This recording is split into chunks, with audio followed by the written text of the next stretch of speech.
What happens when silver gets really high in price? Would you still be stacking? We always talk about any alternatives to gold when that gets too high, but what happens when silver becomes out of reach? Can it get even to be out of reach? Well, in this video, I'm going to break down what to do when silver does get too expensive and how the smart stackers are going to adapt to these changes. So let's break everything all down in today's video.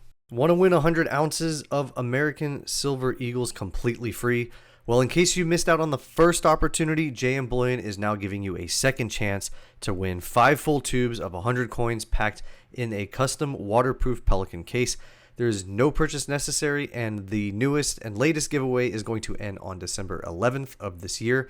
And if you want to get in on this last opportunity, click the link in the description below for a chance to win. And again, just to be clear, JM Bullion is not sponsoring this channel in any sort of way. This is just me wanting to pass this opportunity along to help you guys out. So don't miss out on this. Click on the link in the description to enter for your chance to win 100 ounces of free silver. Hi everybody, and welcome back to yet another video. So silver has always been the affordable stacking option and the alternative to gold. And it always has been and probably always will be. However, what if it just doesn't anymore? Not to say that silver is going to become more expensive than gold, but rather if the price of silver becomes too high for the average person to afford even just 1 ounce of silver. Whether that gets priced due to high premiums or just the spot price exploding, there could come a time where silver becomes out of reach. And whether that's at $80, $100, or whatever crazy price prediction that some people like to make. But since we're approaching the $50 level, is this becoming the starting point for some or for many people where buying a full ounce of silver becomes no longer affordable? Because remember, not everyone has the same financial capabilities. And I see sometimes on the comments in my channel that a few people think that me making YouTube videos with only 150 ounces of silver is silly, and they thought that they were behind the curve at 2,000 ounces or something like that. And I see every now and then that sometimes certain individuals just want to boast about their level of ounces or how much they have, which is fine, but you have to remember that $50 silver could be the financial strain on some people, and they're hoping to avoid that level due to the participation restrictions that could impose on them. So not everybody has the same mindset or even capabilities, and we should respect that, because at some point everybody has a restrictive level or a ceiling in terms of price.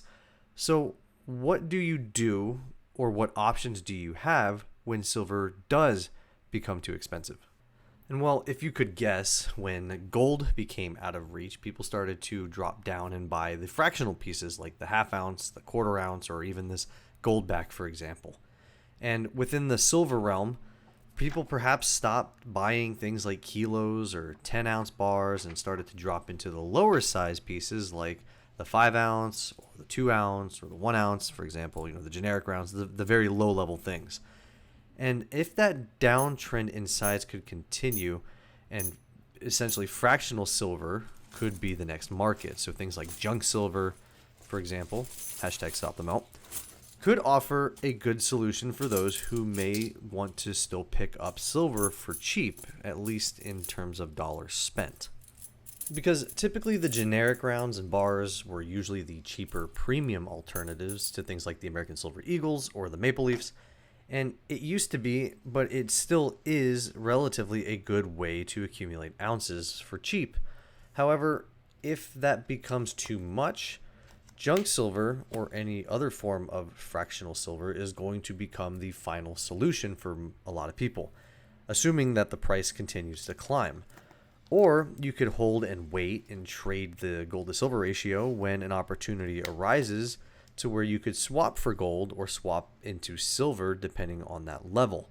And some people may be forced into that waiting period until prices take a random dip or corrections finally occur that recreate opportunities to get back in.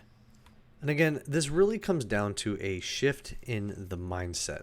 The goal isn't supposed to be how many ounces can I stack. It's about preserving your wealth. It's a long-term thing. And at higher prices, stacking will probably look different from how they do right now. So just think about it this way. Less ounces, like fractionals, could hold the new standard of importance of what we stackers today know and feel what a typical 1 ounce round provides. So another way of mentioning this, a 1 ounce round today could end up feeling like a 5 ounce bar for future stackers. But again, diversification without abandoning silver altogether is an important thing too. Having fractional pieces in your stack is just as important, and I don't want to downplay the worth or the value that it provides when I talk about them. I'm merely talking about the amount that you're able to purchase given the price that it currently trades at. So what should you do when the prices move up? Now, I personally believe this, and I'm going to continue to say this, that following what the GSR tells you is going to be your biggest asset. If the GSR is high, then despite what the price of silver says it is, you focus on acquiring silver. And when the GSR is low, switching into gold or doing a mix of both, it doesn't really matter. I've covered this a bit on my last video, and I'm not going to get too much into it here, but the point is, just listen to what the market is telling you and continue to buy what you can afford. Remind yourself of why you're entering a purchase to begin with, why you're deciding to picking up silver or picking up gold in the first place. And you'll feel at ease regardless of what the price is. And on that note, don't forget to have an exit strategy as well, because you don't want to just be a temporary stacker, because where's the fun in that? And lastly, don't get FOMO'd into buying or selling. Try to stay disciplined and dollar cost average your purchases, because whether it's a 10 ounce, a one individual silver dime, despite being out of reach, I believe there will always be something available to someone. And who knows, perhaps just like the goldbacks, there'll be a silverback that could become a thing in the future, and they may find new creative ways to get people to be buying gold and silver with random things like that. So with that being said, at what price would you stop stacking silver? Is it $50, $100, or is it even higher than that? Let me know what you guys think in the comments. Thank you guys again so much for watching, and I'll see you all in the next one. Bye bye, guys.